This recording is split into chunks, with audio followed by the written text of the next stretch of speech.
नमस्कार, capital TV का खास शो ऑपरेशन पाकिस्तान देख रहे हैं आप। मैं हूं आपके साथ पूजा। पाकिस्तान की हालात आज उस फटे हुए ढोल जैसी हो चुकी है जो बज भी रहा है और फट भी रहा है।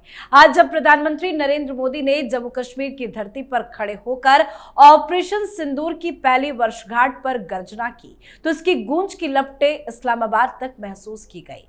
दरअसल आज ही की रात भारत ने पाकिस्तान के खिलाफ ऑपरेशन सिंदूर की शुरुआत की थी और आज जम्मू कश्मीर से पीएम मोदी ने एक बार फिर कह दिया कि ऑपरेशन सिंदूर रुका नहीं है। तो दूसरी तरफ बलोच लिबरेशन आर्मी ने पाक सेना को कहीं का नहीं छोड़ा है। क्वेटा से लेकर ग्वादर तक बारूद की आवाजें गूंज रही हैं।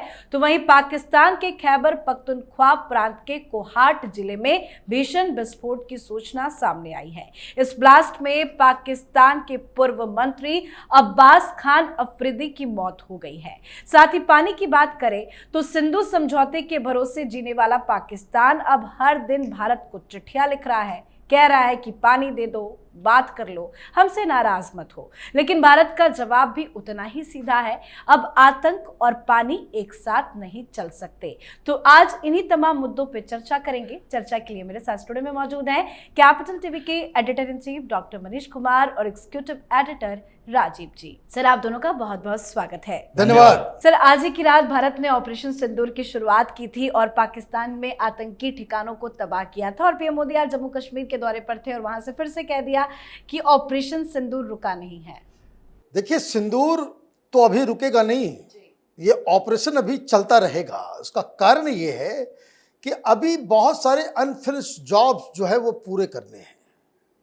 आज प्रधानमंत्री मोदी के बॉडी लैंग्वेज को गौर करना चाहिए था।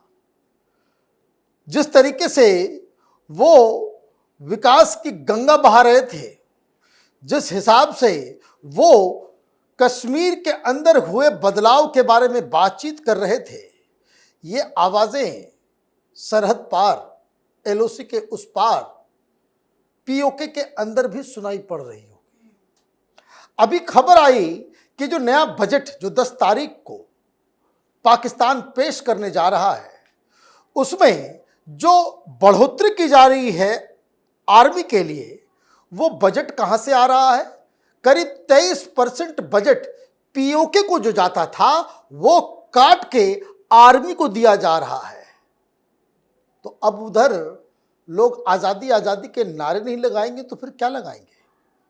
आप इस बात को समझिए। प्रधानमंत्री मोदी बार बार इस बात को कह रहे हैं कि ऑपरेशन सिंदूर का अब तक जो आपने देखा वो हमारे तर्कस का बस एक तीर था। कई सारे तीर जो है वो एक साथ चलाए जाएंगे। जिस हिसाब से पाकिस्तान की इकोनॉमी, पाकिस्तान का डिप्लोमेसी, पाकिस्तान की फॉरेन पॉलिसी और पाकिस्तान जिस तरीके से अमेरिका, चीन और रूस के एक चक्रव्यूह में भारत ने उसे फंसाया है, तो पाकिस्तान के लिए तो ये बहुत बड़ी मुश्किलों का भी सबब अभी बनने जा रहा है। कई और भी चीज़ें प्रधानमंत्री साथ साथ कर रहे हैं, चाहे वो FATF हो, चाहे वो तमाम तरह की सुविधाएं जो दुनिया से अब तक वो उठाता रहा है, वो सारी चीज़ें हैं। और साथ ही साथ जो हमारा लगातार जो एग्रेसिव पोस्चर है वो उस पर कोई कॉम्प्रोमाइज़ नहीं हो रहा है। पूरी दुनिया में ये जाकर दरवाज़ा खटखटा रहा है। लेकिन आपने देखा कि जो फॉरवर्ड पोजीशंस के ऊपर हमारी आर्मी और हमारे एयरफोर्स और साथ ही साथ जो रेडीनेस हमारे नेवी का है, वो अभी तक उसमें 1% की भी कमी नहीं आई है। और यही पाकिस्तान को बहुत सारी समस्याओं में खुद ब खुद बिना लड़े, बिना गोली फायर किए पाकिस्तान को मुसीबत में डालते। बिल्कुल। और हमने देखा कि ये जो 1 महीना का वक्त बीता, ये 1 महीना में कोई भी एक दिन ऐसा नहीं बीता होगा कि जब पाकिस्तान को कहीं से झटका नहीं लगा होगा। हर दिन पाकिस्तान बुरी तरह से हारता ही नजर आया।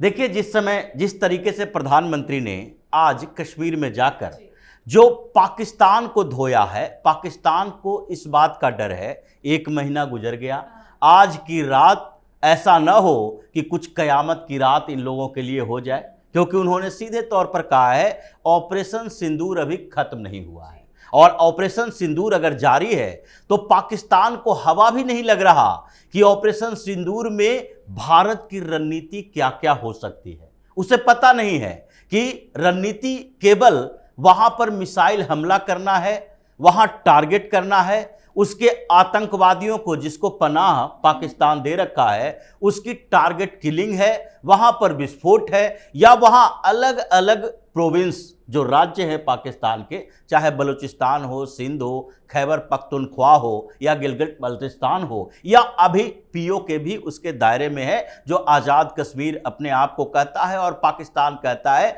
कि हमें इसका संरक्षण मिला हुआ है। अब पीओके में आवाज उठ रही है, जैसा डॉक्टर साहब ने कहा, उसके बजट है जो काटे जा रहे हैं और पीओके के लोग और वहां के नेता ये गुहार लगा रहे हैं कि भारत में तो 24 सीटें, जम्मू कश्मीर असेंबली में 24 सीटें हैं जो पीओके के लिए खाली होती है और आगे उसका भी चुनाव होना चाहिए। हम जो हमारे लोग वहां जाते हैं, प्रतिनिधित्व करते हैं, उन लोगों के बीच ही चुनाव हो जाए, वो सीट भी भरी हुई रहेगी, तो जम्मू कश्मीर के असेंबली में पीओके की चर्चा भी होगी और हर बार होगी कि वहां क्या क्या समस्याएं चल रही है। तो जो रणनीति है भारत की, उसमें पाकिस्तान उलझा हुआ है। इसलिए शहबाज शरीफ को देखिए, ख्वाजा आसिफ ने कह दिया शिमला समझौता के खिलाफ, और उसे कहा गया ये पाकिस्तान का ऑफिशियल स्टैंड नहीं है, हम उससे ताल्लुक नहीं रखते, जैसे कांग्रेस वाले कहते हैं यहां पर कि उसका निजी विचार है, इस नेता का निजी विचार है, ये कांग्रेस का स्टैंड नहीं है। उसी तरह से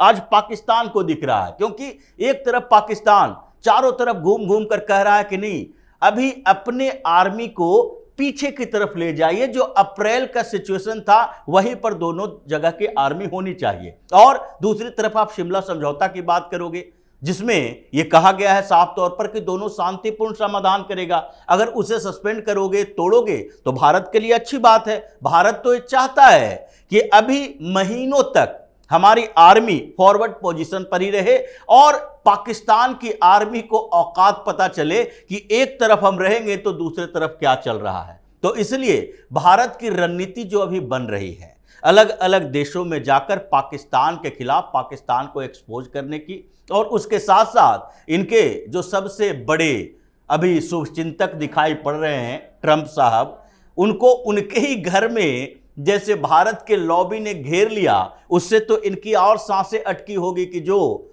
हमारा समर्थन कर रहा था, हमारा सहयोग कर रहा था, डायरेक्ट इनडायरेक्ट तरीके से वो अपने ही पद प्रतिष्ठा के लिए जूझ रहा है, तो अब हमारी सहायता करने के लिए कौन आएगा।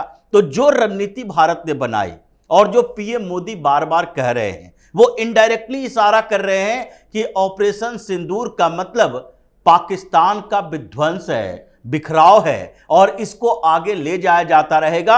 उसके अलग अलग स्वरूप हो सकते हैं, लेकिन यह अभी खत्म नहीं होगा, पाकिस्तान की सांसें अटकी हुई। बिल्कुल, अंतर्राष्ट्रीय मंच पे तो जाके पाकिस्तान गिड़गिड़ा ही रहा है, लेकिन पानी को लेकर भी बताया जा रहा है कि 4 बार चिट्ठी लिख दी गई है भारत को।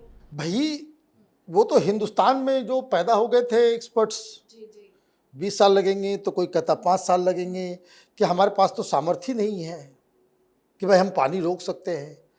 तो अब ये सोचने वाली बात है कि भाई पाकिस्तान फिर बार बार इतनी मिन्नतें चिट्ठी पे चिट्ठी क्यों लिख रहा है। वो इसलिए लिख रहा है क्योंकि उसके अपनी जो एजेंसी है उसने रेड फ्लैग लगा दिया कि हमारा जो 2 मुख्य जो डैम्स हैं उसमें 50% से ज़्यादा पानी जो है उसकी कमी आ गई है। मतलब सिंचाई के लिए पानी नहीं होगा, और अगर सिंचाई करोगे तो पीने का पानी खत्म, पानी पियोगे तो सिंचाई का पानी खत्म, और अभी जो बुआई होनी है उसके लिए भी सफिशिएंट पानी नहीं है। समझने वाली बात क्या है, वो रिपोर्ट ये बता रहा है कि अगर 25 से 30% पानी कम है, तो आप ये समझिए कि 25 से 30% पानी कम का मतलब ये हुआ कि फिर सारे की सारी फसल खराब हो जाएगी। ऐसा तो नहीं है कि 5% अगर पानी कम हुई तो 5% का नुकसान होगा, नहीं। अगर पानी सफिशिएंट नहीं मिलेगा वो वैसे ही फसल बर्बाद हो जाएगा। तो इसलिए चिट्ठी लिखना पड़ रहा है, और चिट्ठी इसलिए पड़ रहा है कि प्रधानमंत्री मोदी तो मारते ज़्यादा हैं, बोलते कम हैं। जम्मू में थे, लेकिन उन्होंने इसके ऊपर कोई बातचीत नहीं की कि नया काम हम क्या करने वाले हैं। दिल्ली से खबर आ गई शाम में कि भाई देखिए, नहरों को जोड़ने का और नए नहरों को बनाने का काम जो है वो अगले 4 महीने में खत्म हो जाएगा। बगलिहार तो चल ही रहा है, वो नीलम वैली में प्लस वो जो राटल डैम है उसके ऊपर 24/7 काम चल रहा है। तो इसका मतलब ये है कि पानी की जो क्राइसिस होने वाली है, मैं बार बार कहता हूं कि न्यूक्लियर बम से ज़्यादा खतरनाक ये वाटर बम है जो प्रधानमंत्री मोदी ने मारा है पाकिस्तान के ऊपर, और इसलिए वो बिलबिला रहा है कि भाई क्या करें। उनको तो इल्म ही नहीं था कि हमने 8 प्रोजेक्ट जो है पहले से 2016 से वो चल रहा है, वो नियर कंप्लीशन है। तो मुझे लग रहा है कि आने वाले महीनों में अगर इंद्र देवता ने अपना ज़रा सा भी कहर दिखा दिया, पाकिस्तान के अंदर बारिश कम हुई, तब तो पाकिस्तान एक ही साल के अंदर वो खंड खंड विखंड हो जाए। बिल्कुल, और बेले भी बम बरसा रहा है। सर, खैबर पख्तूनख्वा से जो खबर सामने आई, या बेले जिस तरह से अटैक लगातार कर रहा है, पाक सेनाओं को जो नुकसान हो रहा है, इन मोर्चों पर पाकिस्तान कैसे फंसा हुआ है? देखिए, जिस तरीके से मनोबल बढ़ा है, चाहे टीटीपी हो, तहरीक तालिबान पाकिस्तान, या फिर उधर बलोच आर्मी हो, ये दोनों का मनोबल इसलिए बढ़ा हुआ है क्योंकि पाकिस्तान की औकात उन लोगों को पता चल गया है कि भारत के साथ संघर्ष में पाकिस्तान कैसे सरेंडर कर चुका है। हिंदुस्तान में लोग माने या ना माने, लेकिन पाकिस्तान का बच्चा अब समझ चुका है कि हमारी औकात हिंदुस्तान के सामने क्या है। इसलिए उन लोगों का मनोबल बढ़ा और लगने लगा कि अब जो संघर्ष की स्थिति पाकिस्तान के साथ है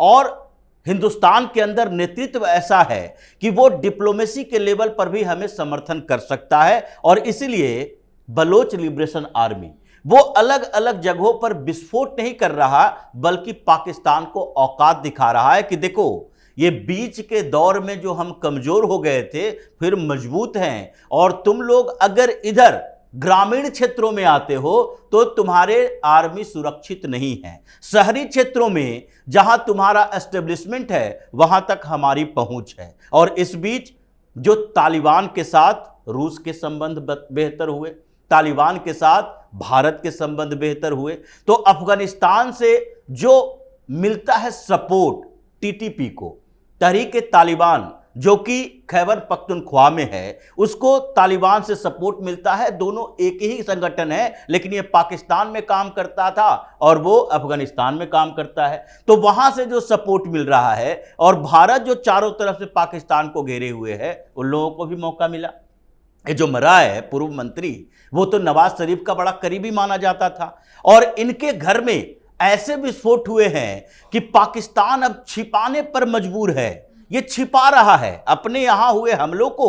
अब पाकिस्तान बता भी नहीं रहा कि अगर बताएंगे तो एक्सपोज होंगे, दुनिया भर में ये जानकारी मिलेगी कि कम से कम 2 राज्यों में पाकिस्तान के तो गृह युद्ध जैसे हालात हो गए हैं और पाकिस्तान निपट नहीं पा रहा। तो इससे एक्सपोज होने से बचने के लिए कम से कम हम ये बताएं कि ये गैस लीक से विस्फोट हो गया, ये मौत जो हुई है एक आतंकी की जो ख्वाजा मौलाना अब्दुल की हुई थी, वो सस्पिशियस किसी तरह से सर्कमस्टांसेस से हो गया, हार्ट अटैक से मौत हो गई, गोली मार दिया तो उसके पारिवारिक कलह के कारण गोली मार दिया। ये कहीं न कहीं छिपाने की कोशिश है, लेकिन पाकिस्तान के जो हालात हैं, लगता नहीं है कि अगले 6 महीने के अंदर वहां सत्ता, नेतृत्व और आर्मी के अंदर विद्रोह नहीं होगा। बिल्कुल सर, बहुत बहुत धन्यवाद सर आप दोनों का। धन्यवाद। तो पाकिस्तान घुटनों पर है। आज एक बार फिर पीएम मोदी ने पाकिस्तान को चेतावनी दे डाली है। पाकिस्तान बेचैन है। लाहौर और कराची की जनता बूंद बूंद को तरस रही है, और इस बीच पाकिस्तान की सियासत, सेना और साख तीनों मैदान छोड़ चुकी है। भारत अब चुप नहीं रहेगा और पाकिस्तान को समझना होगा कि सिंदूर अब सिर्फ एक रंग नहीं, चेतावनी का प्रतीक बन चुका है। तो आपकी क्या राय है, कमेंट करके लिखिएगा। देखते रहिए कैपिटल टीवी। नमस्कार।